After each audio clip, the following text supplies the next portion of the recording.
So I'm doing this video. There's a TV on in the living room so that you guys have an idea. I'm going to upload a video with no television on and you'll still hear the sounds, the noises.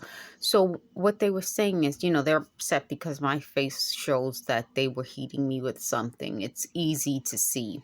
They're upset now because they're like, well, you had a beer and you're going to look drunk.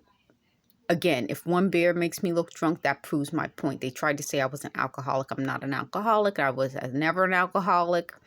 Um, that goes back to what I'm saying about these folks. They were doing everything that they could to discredit me. They have a lot of phrases that they use. They said something along the lines of everything in their power, very much or so much, very or something.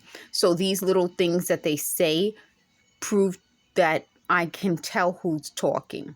It's not like, I think they thought that they said that the people doing this promised that they'll use a computerized voice, but they use their actual voices and their actual way of speaking. So I think they thought that they would put some sort of computer program into this and it wouldn't be their way of phrasing things. You know people based on the way they phrase things. And the way these people phrase things, I'm like, oh, that's definitely so-and-so, or that's definitely that person. The other thing is they were saying that they didn't want me to have a legitimate business. So they said, oh, that's another thing. They said, oh, if you're selling your belongings, it's not a legitimate business. It's just sort of like you selling your belongings. Well, who cares?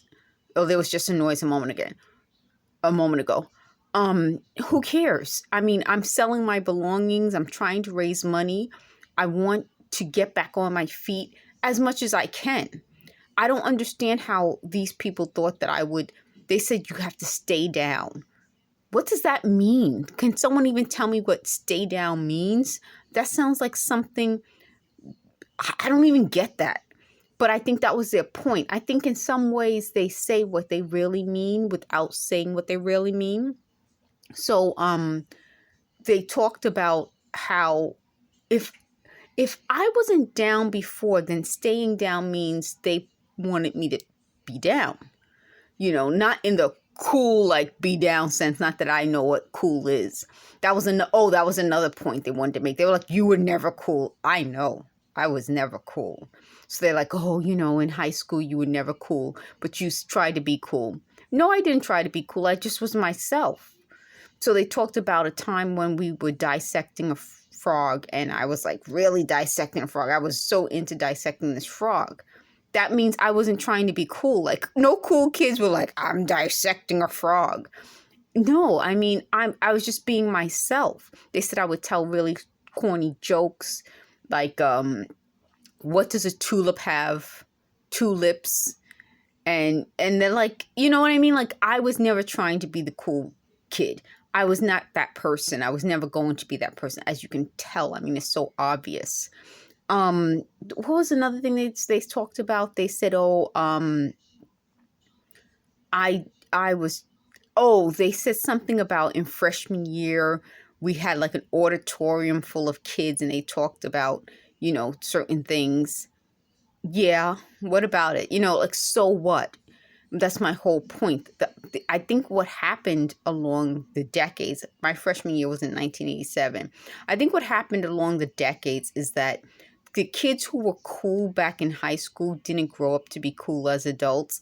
And kids like me who didn't care one way or another, we just sort of lived our lives. So I think the cool kids regret trying to seem like, oh, they're so cool, because that kind of made that I think some kids peaked in high school.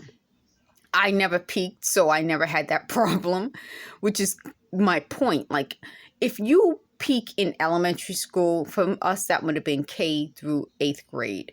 High school would have been 9th grade to 12th grade. If you peak at that point in your life, you're always kind of trying to relive that and trying to get that back. I never had to do that. I could always be in the moment because I never peaked. So in a way, that's good for me because I never had the problem of feeling like I had it great at one point. No, I never really had it great, but I never really had it bad either. This is horrible. Like, this is like my life where I'm like, this shit is horrible. And I think that frees me to be able to talk about it. I think if, okay, let's put it this way. If I had peaked, I would be feeling like, oh, I can't talk about what I'm going through right now. But because I never peaked and I was always kind of living in, I was always talking about what was going on in my life. So when they're talking about like, why would you tell so-and-so? I always did it. I always talked about it. So, oh, that was another thing. They said, in 2016, 2017, I would come home from work and tell my mom what happened during the day. Always. Always. I always talked about what was going on in my life. I always talked about what was happening. So they're like, did you say this? Did you say that? Who cares? I have a right to say anything I want to say. They said a lot of things that they recorded me saying I actually didn't say. It was sort of a mind game on me. They said it. And that was how this was supposed to work. I was supposed to feel guilt for saying these things.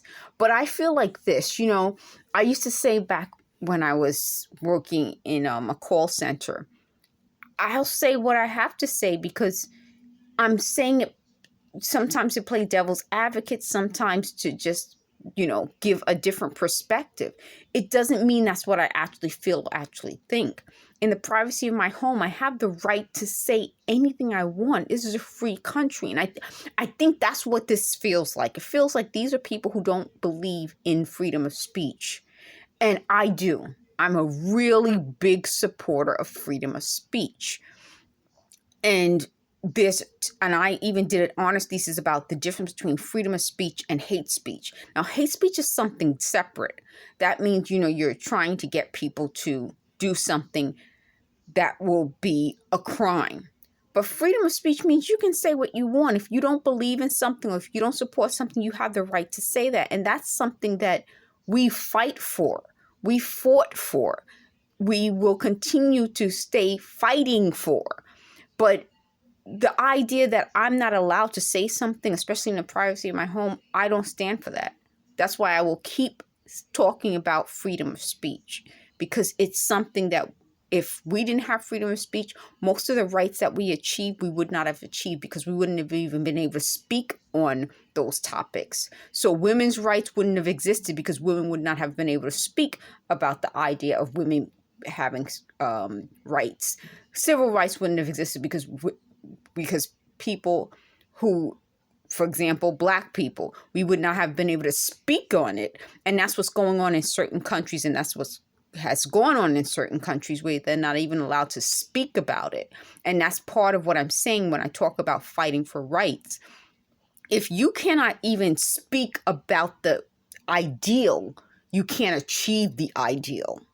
So I hope I remember to title this video, Achieving the Ideal. Thanks for watching.